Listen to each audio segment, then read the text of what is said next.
Apa kabar jemaat GB Keluarga Allah Blessing? Antusias? Just do it? Yes, yes. Yuk kita beri tepuk tangan yang meriah buat Tuhan kita. Tanpa panjang kata Bapak Ibu, saya akan serahkan kepada koko saya. Wah, luar biasa kokoh ya kan. Karena saya menerima berkat Bapak Ibu, saya sering sama papa saya dengan Pak Mulia juga pernah ikut seminar dari beliau. Ya, saya juga follow Instagram beliau. Ya, jadi saya pastikan Bapak Ibu terima berkat yang luar biasa. Waktu dan tempat saya persilakan Koko Yakub Trihandoko. Mari kita beri tepuk tangan yang meriah buat Tuhan kita. Ya, thank you. Ya, thank you. Wah, luar biasa ya. Saya buka aja ya. Oke. Cuma setelah buka saya perlu menjelaskan suara saya agak serak-serak begini. Karena memang saya sudah kehilangan penciuman selama kurang lebih seminggu. Enggak ya. Cuma langsung merasa menyesal ya datang ke sini ya. Enggak, jadi saya perlu membuat disclaimer, suara saya serak bukan karena apa-apa, tapi karena saya selama seminggu yang lalu saya khotbah di Batam dan selama 4 hari saya khotbah 12 kali. Separuhnya saya khotbah kepada anak-anak SD. Jadi kelas 1, kelas 2, kelas 3, kelas 4, kelas 5, kelas 6 itu berulang kali saya khotbah dan panggungnya gede banget. Jadi saya kalau khotbah sekolah minggu kan harus lari sana, lari sini dan seterusnya. 3 kali khotbah saja saya lihat smartwatch saya itu sudah 10.000 langkah ya. Jadi itu sama dengan jogging kurang lebih 8 kilo ya.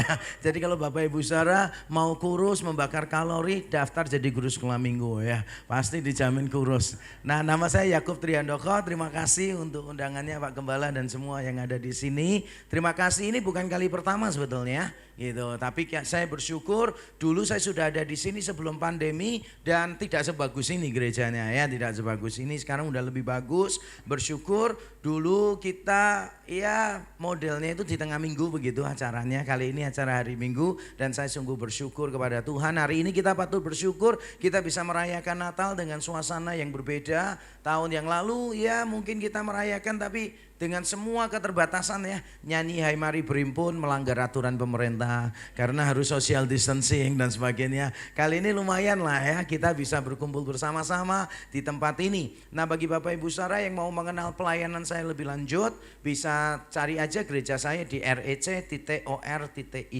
rec.or.id itu adalah gereja saya. Di Surabaya ada 4, salah satunya yang awal itu ada di Nginden. Jadi kalau Bapak Ibu saudara pergi ke daerah Nginden, ada gereja yang gede banget itu, atapnya warna hijau itu, yang gede banget. Nah, itu bukan gereja saya. Tapi itu jadi patokan untuk menemukan gereja saya ya. Jadi cari itu dulu, kalau sudah ketemu nanti cari gereja saya. Karena gereja yang gede itu ada di gang yang pertama. Gang 1, gereja saya ada di gang 2. Jadi posisinya dekat ya. Cuma nasibnya aja yang jauh ya. Yang satu gede banget gitu kan ya. Yang satu kecil banget, sempit gitu kan ya. Makanya saya selalu menghibur diri, gak apa-apa. Jalan yang lebar menuju maut, jalan yang sempit menuju hidup gitu kan ya. Oke, Bapak Ibu saudara sekalian, hari ini saya ingin berbagi firman Tuhan dengan sebuah tema yang mungkin aneh, yaitu Christmas from home. Christmas from home. Mungkin ada di antara kita yang tidak bisa hadir langsung, jadi kita harus merayakan Natalnya di rumah. Atau mungkin kita ada di tempat lain pun kita kadang-kala merasa bahwa kita tidak berada pada sebuah rumah. Home di sini yang saya maksud adalah sebuah tempat di mana kita menjadi bagiannya. A church, a place that we belong to. Saya tiap kali pergi bersama dengan istri saya atau saya pergi sendirian, tiap kali sampai ke rumah selalu saya mengatakan home sweet home. Home sweet home. Tidak peduli saya baru menginap di hotel bintang 5 seperti apapun, saya tetap meyakini bahwa beautiful house itu tidak bisa dibandingkan dengan sweet home. Sweet home, a place that we belong to. Tapi persoalannya adalah banyak di antara kita yang mungkin menjadi homeless. Homeless bukan karena kita tidak punya rumah, dalam arti kita tidak punya house. Tetapi homeless dalam arti kita mungkin tidak punya home sama sekali. Kita tidak punya tempat untuk meletakkan semua keletihan kita. Kita tidak punya tempat untuk berbagi cerita. Kita tidak punya tempat di mana kita bisa dikasihi dan diterima apa adanya. That's what I call a home. Saya ingin memulai dengan sebuah pertanyaan, apakah kita sekarang ini, are you feeling homeless during Christmas? Merasa diri bahwa kita ini rasanya kok nggak belong kepada siapapun ya. Dan ini bisa terjadi pada keluarga yang utuh tetapi broken. Utuh dalam arti tidak bercerai. Tetapi di dalamnya ada disharmoni, macam-macam di situ. Ada orang-orang tertentu yang memang tidak pernah merasa belong kepada satu tempat. Mungkin saya pernah mendengar ada seorang bapak yang sangat keras terhadap anaknya gitu kan. Anaknya tiap kali ujian dapat jelek itu dia marahi terus gitu kan. Dia pukulin anaknya. Lalu anaknya suatu ketika pulang rumah dan dia tanya, kamu nilainya berapa? Anaknya bilang 90 Pak. Nah itu baru anaknya papa. Ujian apa tadi? Dapat 90. Matematika 30 Pak, Inggris 30 Pak, bahasa Indonesia 30. Tetap aja dipukul sama papanya ya. Lalu papanya marah-marah dan papanya bilang gini, nanti kamu kalau nilaimu jelek lagi ya, kamu gak usah panggil aku papamu. Ngerti kamu? Ngerti Pak gitu. Besoknya ujian lagi ditanya, nilaimu berapa? Terus dia tanya, om ini siapa ya gitu. Gak berani panggil papa dia saudara. Mungkin kita sebagai anak, kita tidak dianggap di rumah kita. Atau mungkin kita sebagai orang tua, kita merasa tidak dianggap oleh anak. Ada enggak sih orang tua yang merasa anaknya itu kurang memperhatikan dia? Ada enggak sih? Ada dong, ada. Apalagi kita sudah merasa dulu bekerja keras, sekarang enggak ada kerjaan. Khawatir nanti anak tidak memperhatikan. Khawatir nanti anak menyepelekan kita. Saya bersyukur anak saya dua-duanya laki-laki saudara, kuliahnya di Amerika. Tapi saya bersyukur istri saya mendidik mereka dengan baik. Sehingga tiap hari mereka selalu fit call. Kalau tidak bisa fit call, selalu mereka kasih kabar saudara. Dan yang fit call itu mereka duluan. Saya bersyukur karena banyak orang berkata kalau anaknya kuliah ke luar negeri gak perhatian sama orang tuanya, bener ya. Ada anak yang sudah mulai kuliah di luar kota saja gak pernah telepon anaknya. Tapi saya tahu ada beberapa orang tua yang mungkin khawatir saudara. Nanti kalau tambah tua seperti apa, nanti kalau tambah tua kira-kira anak mempedulikan kita atau tidak dan seterusnya. Kita semua sadarlah bahwa kita bertambah tua. Dan kita bisa menebak usia orang itu gampang sekali dari jenis minuman yang dia pesan. Kalau di bawah 30 tahun itu mesti aneh-aneh namanya ya kan. Mojito apa segala macam gitu kan ya. Shake apa segala macam gitu. Begitu masuk usia 30 tahun itu sudah biasanya es teh manis ya. Di bawah 40, 30 sampai 40 itu es teh manis. Ada beberapa yang pesannya es teh manis. Lalu mulai 40 tahun sampai 50 tahun itu biasanya sudah enggak teh tawar, es teh tawar. Es teh tawar itu sampai usia 50. Mulai 50 sampai 60 itu pesannya sudah teh tawar. Bener ya? Sudah teh tawar gitu. Nanti 60 ke atas sudah air panas dipakai untuk minum obat kolesterol. Bener ya? Pesanannya saya sudah bisa tebak semua saudara. Sekarang saya sudah bisa tebak usia orang dari pesanannya sudah langsung tahu. Nah mungkin kita bingung, kita ini orang tua tapi mungkin merasa kita ini tidak belong kepada satu family. Karena anak-anak tidak mempedulikan kita, menantu tidak mempedulikan kita. Saya percaya some of us mungkin merasa homeless. Secara sosial homeless. Tetapi kita akan mendengarkan khotbah yang memberitahu kita bahwa Natal sebetulnya tentang Allah yang membuat rumah untuk kita. Tentang Allah yang menyediakan home bagi kita. Mari kita membaca Alkitab kita Yohanes 1 ayat 14. Ini ayat yang sangat terkenal sekali. Yohanes 1 ayat yang ke-14. Kalau sudah menemukan mari kita membaca bersama-sama. Yohanes 1 ayat 14 begini bunyinya 1, 2, 3. Firman itu telah menjadi manusia dan diam di antara kita. Dan kita telah melihat kemuliaannya, yaitu kemuliaan yang diberikan kepadanya sebagai anak tunggal Bapa, penuh kasih karunia dan kebenaran. Saya bacakan ulang untuk kita semua. Firman itu telah menjadi manusia dan diam di antara kita. Dan kita telah melihat kemuliaannya, yaitu kemuliaan yang diberikan kepadanya sebagai anak tunggal Bapa, penuh kasih karunia dan kebenaran. Saya yakin ayat ini bukan ayat yang asing bagi kita. Kita semua sudah sering mendengar tentang ayat ini. Tapi sebetulnya ayat ini adalah salah satu ayat yang paling kaya. Kalau saya harus menerangkan ini secara tuntas, mungkin saya butuh 6 jam untuk menerangkannya. Dan hari ini saya tidak akan menerangkannya secara tuntas, cuma sedikit agak tuntas, yaitu selama kurang lebih 4 jam. Pasti tidak ya, pasti tidak. Saya pernah mengajar Injil Yohanes, eksposisi Injil Yohanes. Dalam 1 semester saya cuma menyelesaikan sekitar ayat yang ke-5 kalau saya tidak salah ya. Jadi 5 ayat pertama saja, itu 1 semester tidak habis karena Alkitab itu begitu kayanya kalau dibagi dikali terus tidak akan pernah selesai. Nah ayat tadi adalah salah satu ayat kesukaan saya. Firman menjadi manusia. Tadi ada lagunya juga kan ya. Firman telah menjadi manusia. Dari ayat ini kita akan belajar 3 hal yang penting. Tadi pagi saya khotbah tentang teks lain, tema lain, poinnya 3. Kali ini juga poinnya 3. Ada beberapa orang penasaran tanya, kenapa kalau khotbah poinnya selalu 3 gitu kan ya.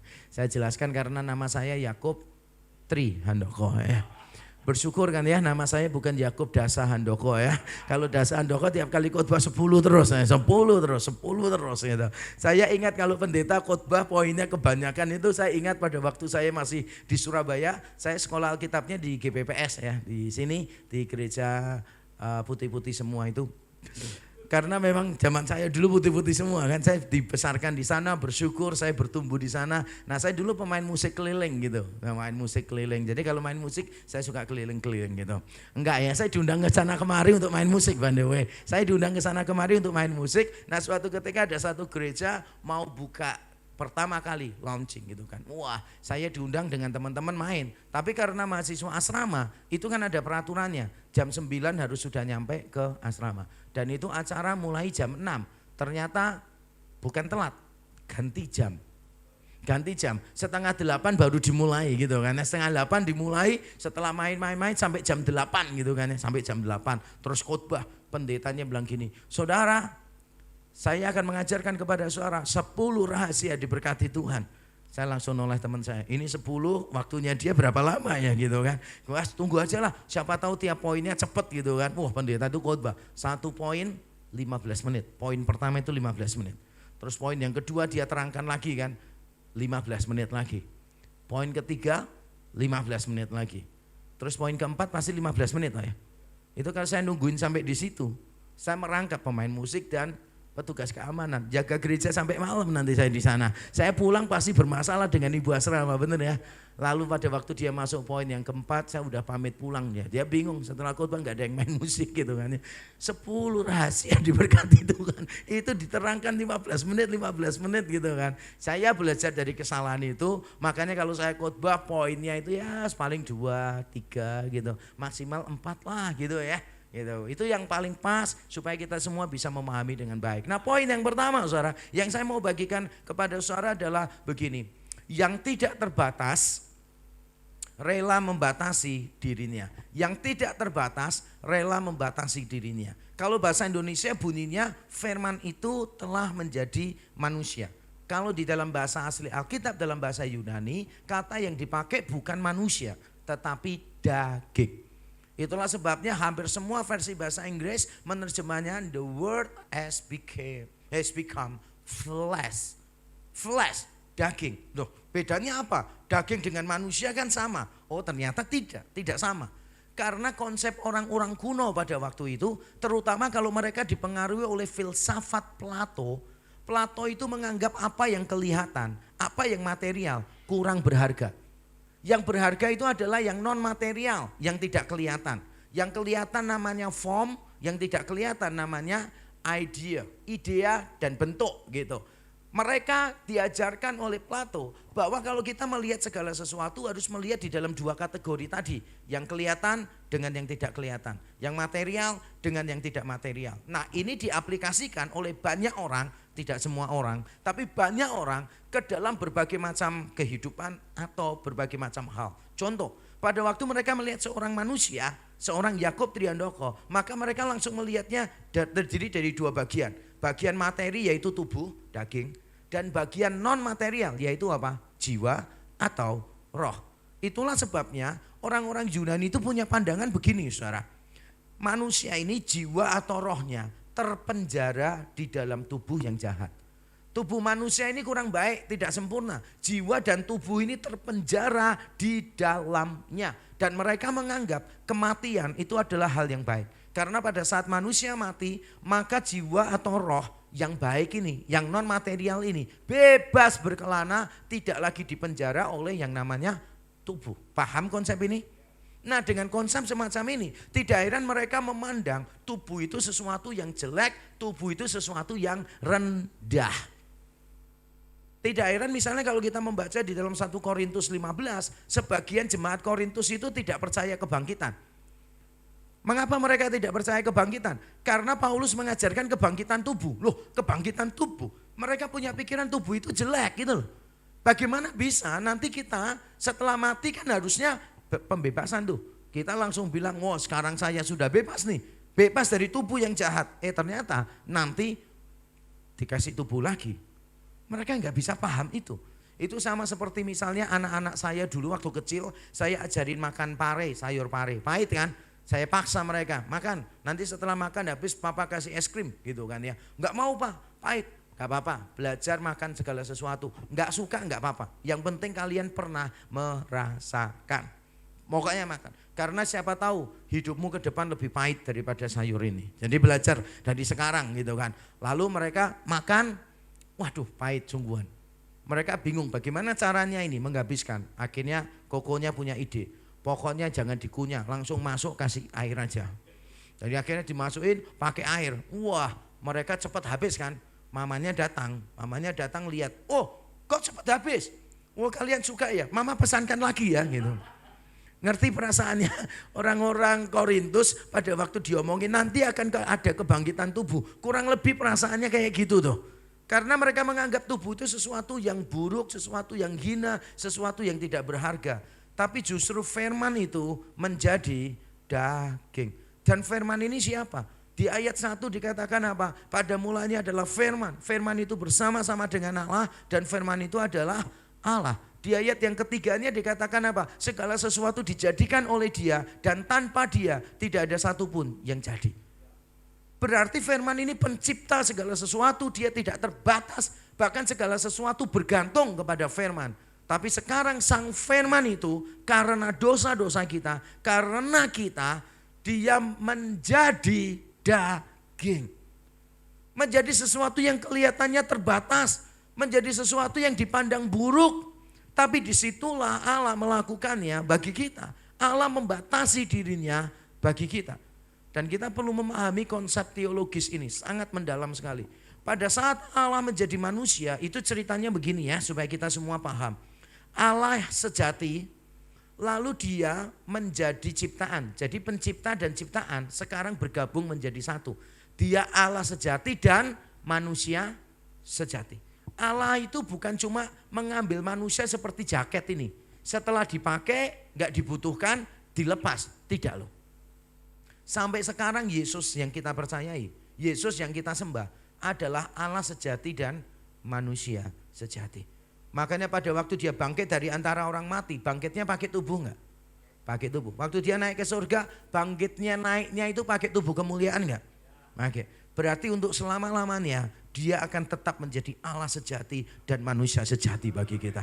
Jadi dia bukan cuma mengambil manusianya hanya sebagai jaket, ngerti maksud saya ya? Bukan cuma sebagai jaket sifatnya sementara, tapi begitu dia mengambil daging itu menjadi daging di sana, berarti itu adalah whole life commitment. Itu akan menjadi komitmen sampai kekal bahwa pada saat dia menjadi manusia, dia akan terus menjadi manusia. Jadi dia Allah sejati sekaligus manusia sejati sampai selama-lamanya. Ini misteri yang luar biasa agung bagi kita. Dia mau membatasi dirinya. Saudara, membatasi diri itu tidak gampang sebetulnya. Tidak gampang. Saya suka bermain dengan anak-anak kan ya. Saya suka tiap kali lihat anak kecil gitu kan. Wah saya ajak main-main gitu. Tapi kita tahu ya pada saat kita main-main dengan anak-anak. Pasti kita menggunakan bahasanya anak-anak. Kita membatasi diri kita supaya anak-anak bisa paham kita. Anak saya pernah tanya begini, "Pak, kipas angin itu muter-muter gak pusing ya?" Oke, saya punya pilihan nih. Mau saya terangkan secara hukum fisika gitu kan. Dari tenaga gerak menjadi tenaga listrik atau tenaga listrik jadi tenaga gerak. Macam-macam kumparannya apa segala macam begitu. Atau saya mau pakai bahasanya anak-anak saja gitu kan. Akhirnya saya pakai bahasanya anak-anak. Sebab kalau saya terangkan pakai bahasa saya, mereka pasti tidak akan bisa paham. Kita membatasi diri kita supaya anak-anak itu bisa bersekutu dengan kita, bisa main bersama dengan kita. Nah saya banyak ditanya orang, bagaimana caranya supaya anak-anak ketika remaja pemuda tetap suka ya Pak ya, jalan-jalan dengan orang tua gitu. Nah saya perhatikan beberapa orang tua kadangkala tidak mau masuk di dalam dunianya anak. Kalau ngajak makan anak, ngajaknya di apa? Rumah makan Chinese, iya kan? Jongkok Chai. Anak-anak padahal banyak yang nggak suka kan. Anak sukanya kafe. Kita langsung, wah restoran Chinese gitu. Minumnya sudah pasti ya, Holong tea. Teh holong gitu kan ya. Kenapa milih teh holong? Karena bisa di refill berkali-kali, bener ya. Dari coklat banget jadi kuning kayak chamomile gitu kan ya. Terus kemudian wah tambah lagi sampai nggak ada warnanya sama sekali. Terakhir untuk minum obat kolesterol tadi itu ya kan. Jadi pesen sekali gitu, tapi nggak pernah habis gitu kan ya. Nah, kalau anaknya protes, loh Pak malu loh Pak, refill terus Pak. Loh gak apa-apa, ini seperti mujizat di dalam Alkitab. Yesus makan diambil gak habis-habis ya kan. Terus selalu ada, kayak seperti minyak para janda ya kan. Diambil minyaknya selalu ada terus gitu kan. Orang itu kalau mau ngeles ya bisa ya. Itu sudah ngajak anak, ya biasanya tanya dong sama anak sukanya apa gitu kan. Masuk di dalam dunianya anak. Kita kadang-kala gak masuk dalam dunianya anak sih, susah. Anak akhirnya susah berdialog dengan kita, susah curhat kepada kita. Nanti anak misalnya ngomong gini, Pak aku naksir cewek Pak.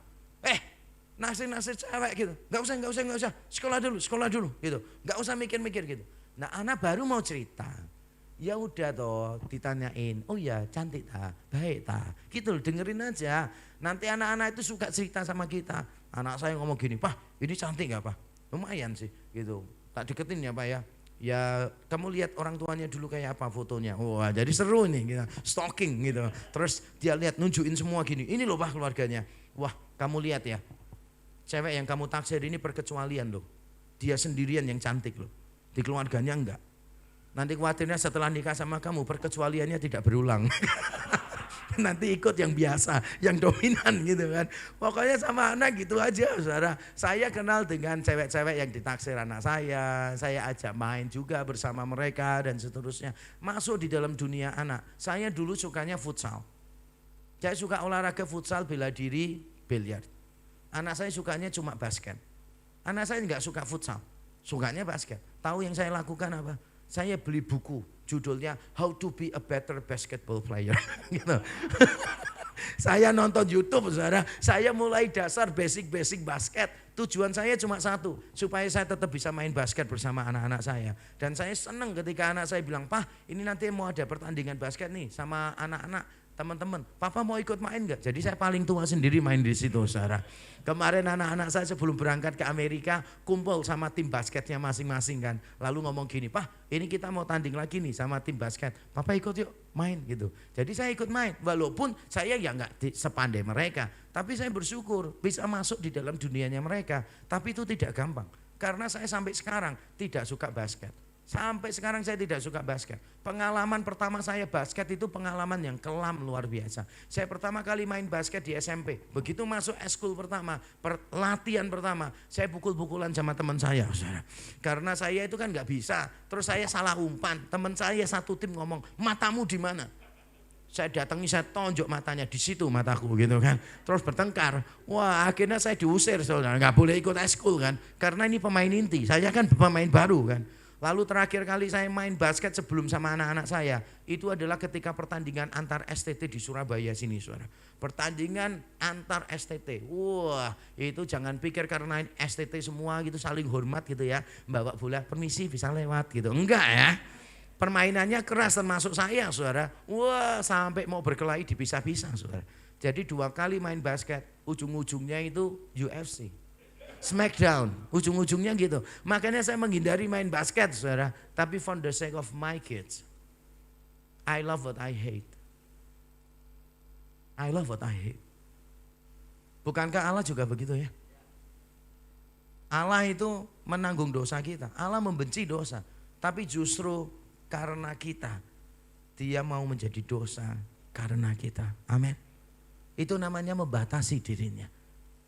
Allah membatasi dirinya supaya dia bisa merengkuh kita. Yang kedua saudara, poin yang penting di dalam bagian ini adalah yang ditolak tetap menghadirkan dirinya. Firman itu telah menjadi daging, lalu disambung dengan kalimat dan diam di antara kita. Dan diam di antara kita. Bahasa Indonesia menerjemahkannya diam. Tetapi kalau di dalam bahasa Yunani, kata yang dipakai di situ adalah bertabernakel. Berkemah, berkemah. Dan kata berkemah ini artinya bisa hurufiah, kemah sungguhan, tapi juga bisa artinya kiasan. Nah, pada saat berarti kiasan, menariknya semuanya muncul di tulisan Yohanes, yaitu di Injil Yohanes dan di kitab Wahyu. Dan saudara tahu kalau kita membaca kata Yunani di sana, yaitu kata skenoo, kata itu muncul di kitab Wahyu untuk Allah yang berkemah di tengah-tengah umatnya. Nanti di langit dan bumi yang baru Allah itu hadir di tengah-tengah umatnya. Allah bertabernakel di tengah-tengah umatnya. Sama seperti dulu di zaman perjanjian lama. Bangsa Israel berkumpul bersama-sama. Di tengahnya ada kemah suci. Allah bertabernakel di tengah-tengah mereka. Itulah kata yang dipakai di sini saudara. Firman itu bertabernakel di antara kita. Makanya tidak heran di dalam Injil Yohanes pasal yang pertama ayat yang terakhir Yesus berkata begini, nanti kamu akan melihat para malaikat dari surga naik turun ke atas anak manusia. Saya dulu bingung menafsirkan ayat itu. Saya pikir kapan ya? Kapan pemenuhannya? Malaikat turun naik ke atas anak manusia.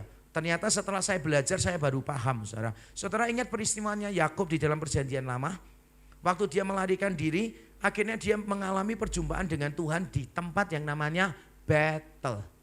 Betel itu artinya apa? Bait Allah, rumah Allah. Dan di Betel itulah Yakub melihat para malaikat Tuhan itu turun naik di tempat itu.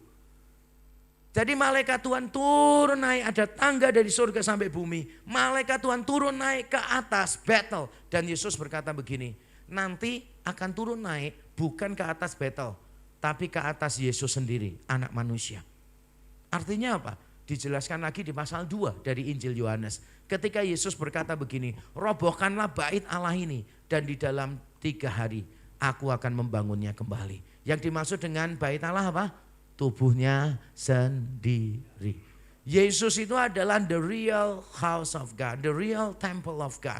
Yesus itu adalah bait Allah yang sesungguhnya. Makanya dari awal dikatakan firman itu bertabernakel di antara kita.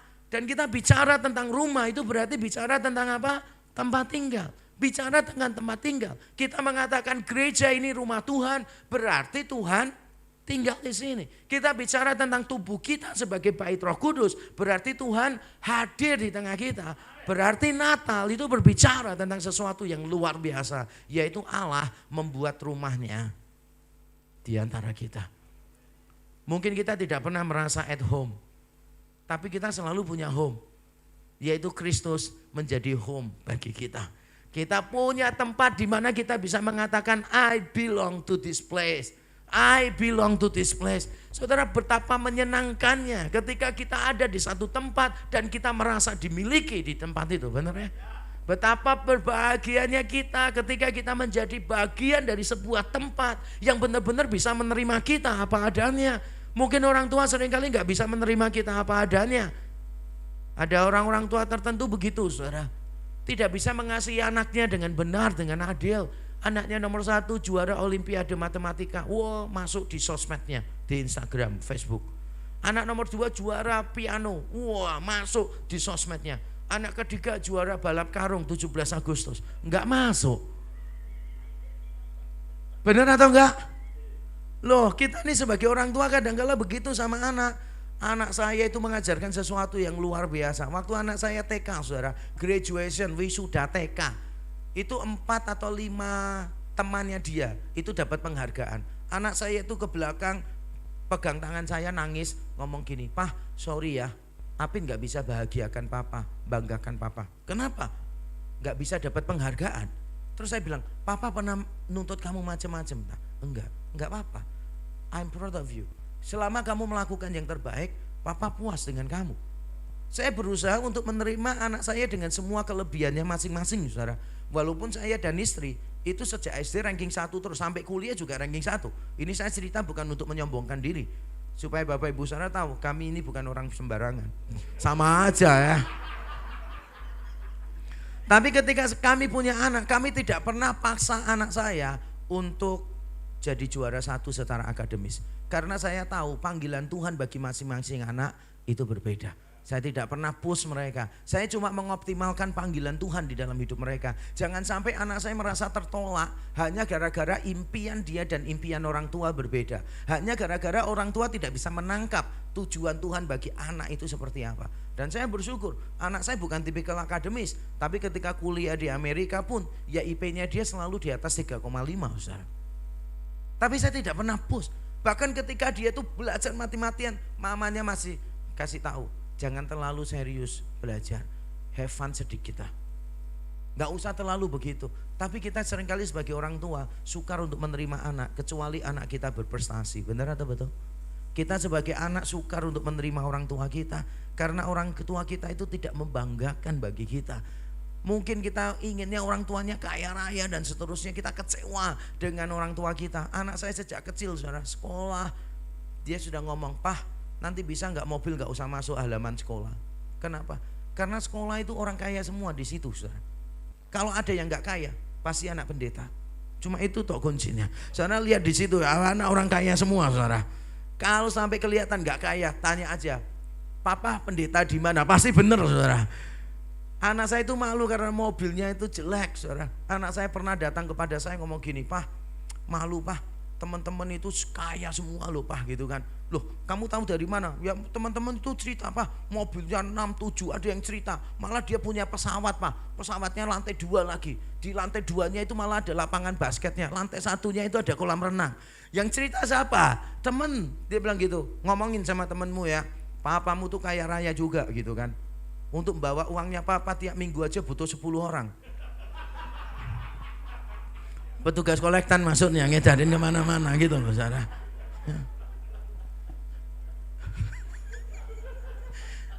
Kadang ada tekanan gitu ya, saudara ya.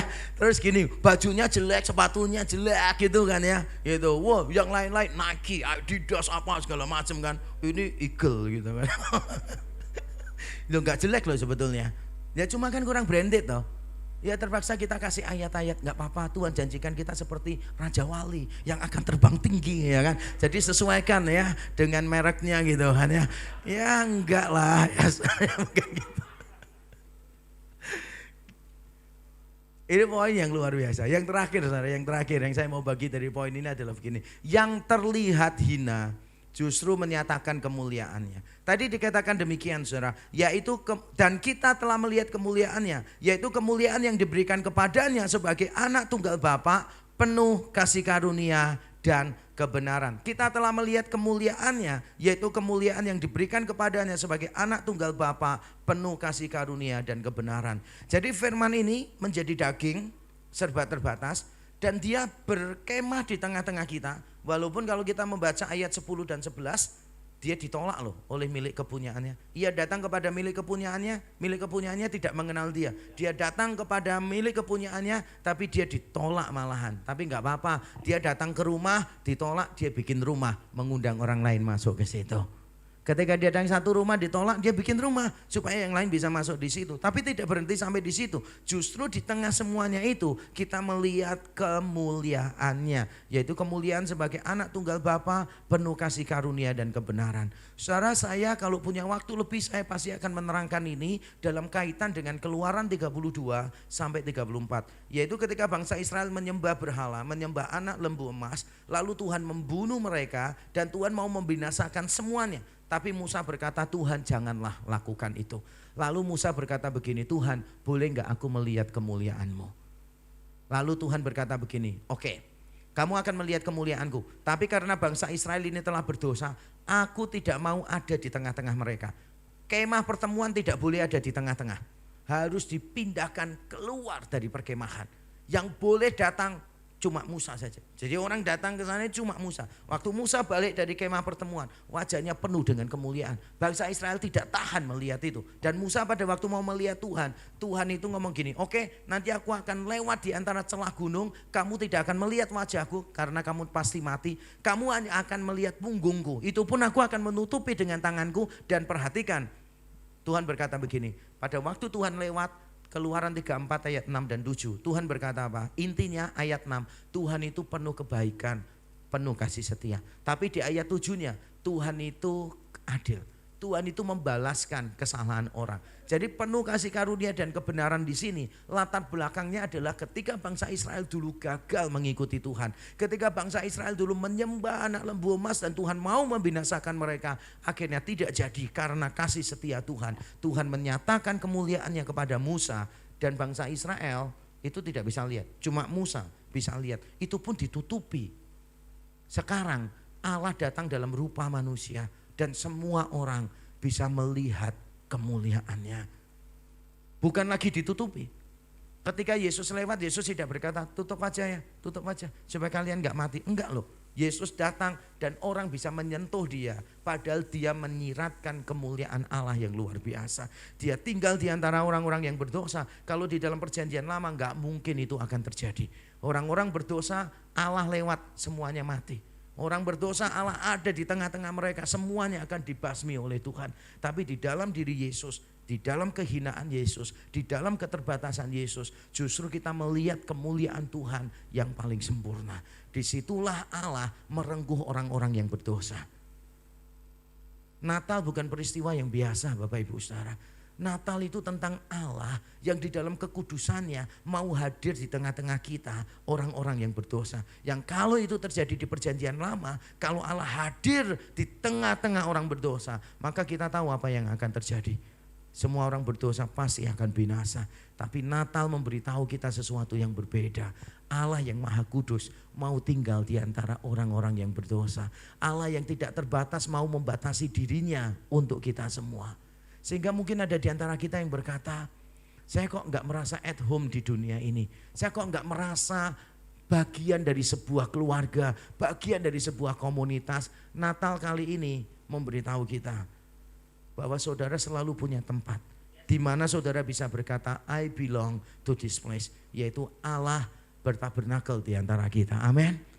Mungkin kita kehilangan keluarga kita sehingga kita tidak bisa merayakan Natal seperti tahun-tahun sebelumnya. Dulu kalau ada Natal biasanya ada istri, ada suami, ada orang tua, ada emak, ada engkong dan sebagainya. Tapi sekarang semua sudah dipanggil Tuhan karena pandemi dan seterusnya. Mungkin karena masalah pandemi kita nggak bisa berkumpul dengan keluarga besar. Kita merasa lonely, merasa sendirian di tengah-tengah Natal. Tapi saya mau mengingatkan kita tidak pernah sendirian.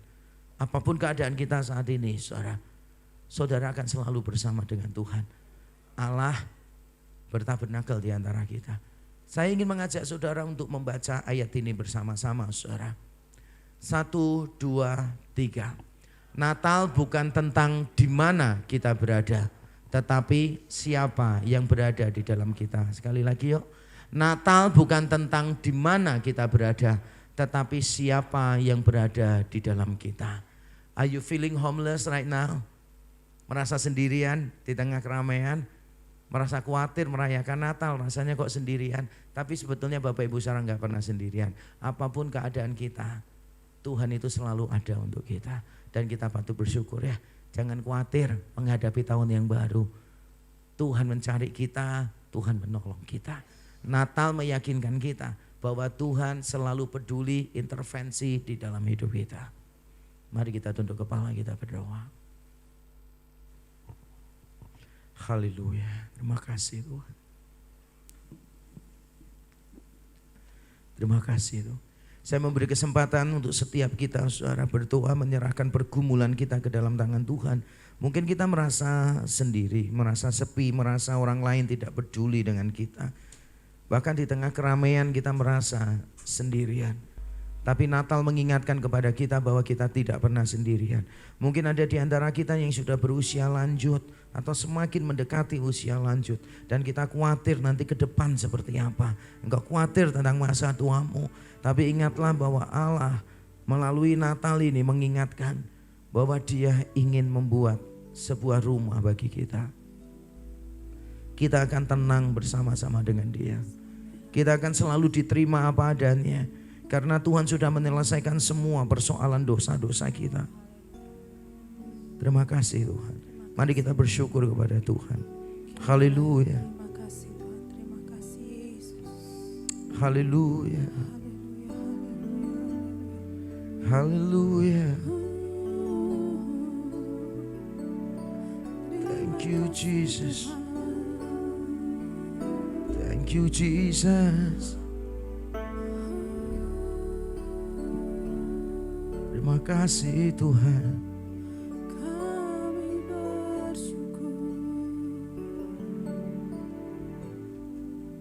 Bapa di surga, kami sungguh bersyukur kepadamu ya Tuhan. Sungguh kami bersyukur. Di tengah kesendirian kami, di tengah kecemasan kami, ketakutan kami ternyata tidak pernah sendirian ya Tuhan. Mungkin Natal tahun ini berbeda dengan Natal-Natal sebelumnya. Kami tidak bisa merayakan dengan keluarga yang lengkap. Atau mungkin kami ada di tengah keluarga yang lengkap, tapi kami tidak pernah merasa dihargai, tidak pernah merasa diterima. Tapi kami bersyukur ya Tuhan, di dalam Natal Engkau mengingatkan kepada kami bahwa Allah mau membatasi dirinya bagi kami. Bahwa Allah mau berkemah, mendirikan rumah bagi kami. Supaya kami sampai kapanpun kami punya satu tempat di mana kami bisa berkata, I belong to this place. Saya bersyukur, kami semua bersyukur Tuhan, kami adalah milik Kristus untuk selama-lamanya. Terima kasih ya Tuhan, kami diizinkan melihat kemuliaan-Mu. Kami diizinkan untuk melihat Engkau, mengalami perjumpaan pribadi dengan Engkau. Terima kasih untuk semuanya ini. Terima kasih Tuhan, di dalam Yesus Kristus kami bisa melihat kemuliaan Tuhan yang nyata, yang sempurna. Dan kami sungguh bersyukur untuk itu. Kami berdoa bersyukur di dalam nama Tuhan Yesus. Amin. Tuhan memberkati kita.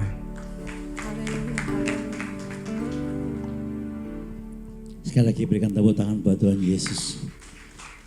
Terima kasih Pak Trihandoko bersama Ibu. Senang sekali hari ini kita dapat berkat yang luar biasa. Percayalah saudaraku, tadi Pak Trihandoko sudah janji katanya ya. Kalau dibahas nanti harus tambahan, jadi pasti nanti kembali lagi ya. Itu kan gampang ya Pak ya. Ya janjinya tadi begitu. Saya percaya Tuhan pasti menyediakan waktu untuk bersama-sama dengan kita. Untuk kembali mendengarkan lebih dalam lagi. Saya sungguh bersyukur hari ini dapat berkat yang luar biasa dalam satu ayat firman jadi manusia. Dikupas begitu dalam saya sampai nangis. Baik, petugas, mari Pak Andre.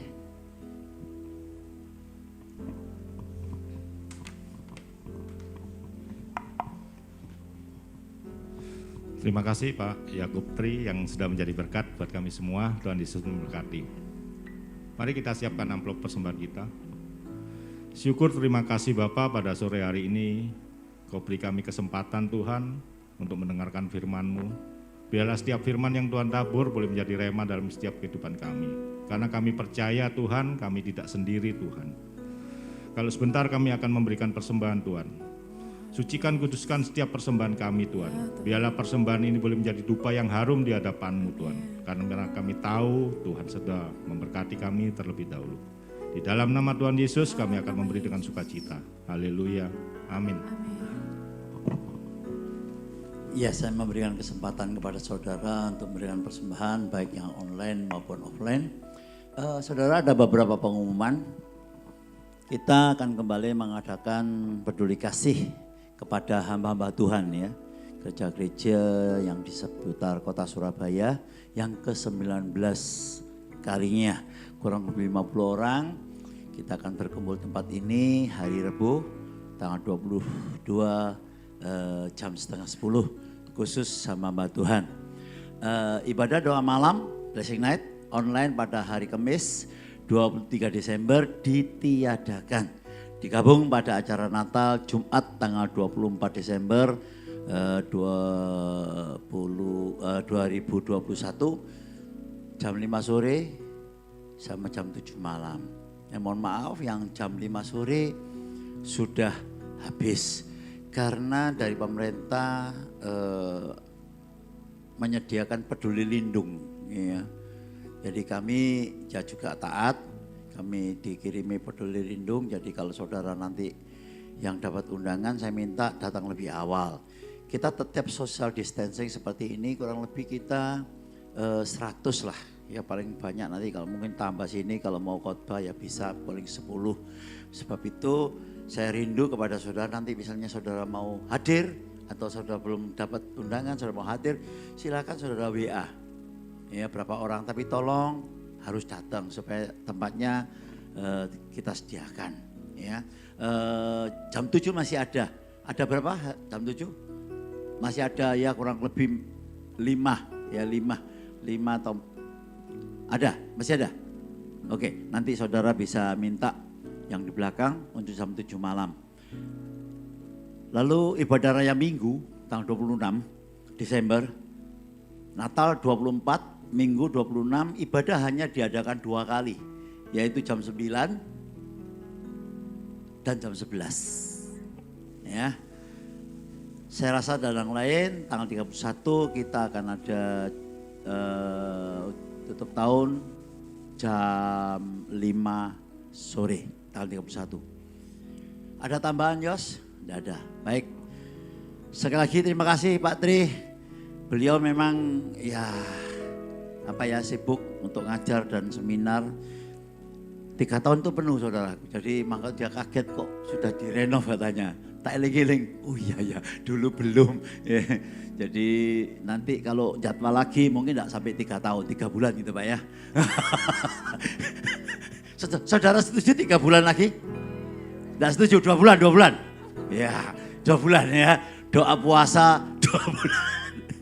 Saya percaya beliau orang yang rendah hati ya. Ketemu di mana-mana juga seperti inilah. Ya sedang bergurau. Mari saudaraku kita bangkit berdiri, kita akan akhiri sore hari ini dengan sukacita surgawi. Haleluya. Oh haleluya, haleluya. Ku nyanyi Hosana bagi Rajaku yang duduk di tahta. Aku muliakan dan ku agungkan, Kau layaki. Berikan sorak-sorai yang panjang buat Tuhan. Haleluya.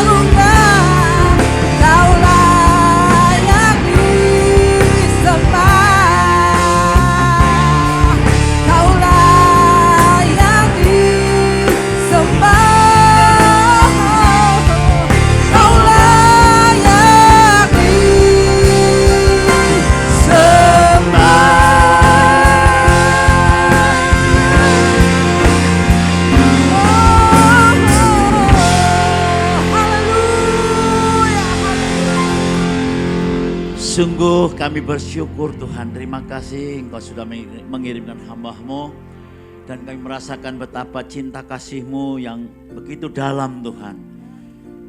Terima kasih Bapa, terima kasih Allah Roh Kudus. Kalau Tuhan telah memilih kami untuk memasuki kasih karunia-Mu, biarkan terus kami Tuhan berdiam dan terus belajar sehingga kehidupan kami menjadi contoh, menjadi berkat buat orang lain Tuhan, sehingga nama Tuhan dipermuliakan. Berkati hamba-Mu Bapak Yakub Tri Handoko sekeluarga, baik anaknya yang di Amerika. Kami percaya Tuhan anak-anaknya akan menjadi hamba-hamba-Mu yang sangat dipakai oleh Engkau, banyak memenangkan jiwa pada generasinya. Terima kasih Bapa, terima kasih Tuhan. Berkati keharmonisan, damai sejahtera dan sukacita yang melimpah dimanapun beliau berada Tuhan.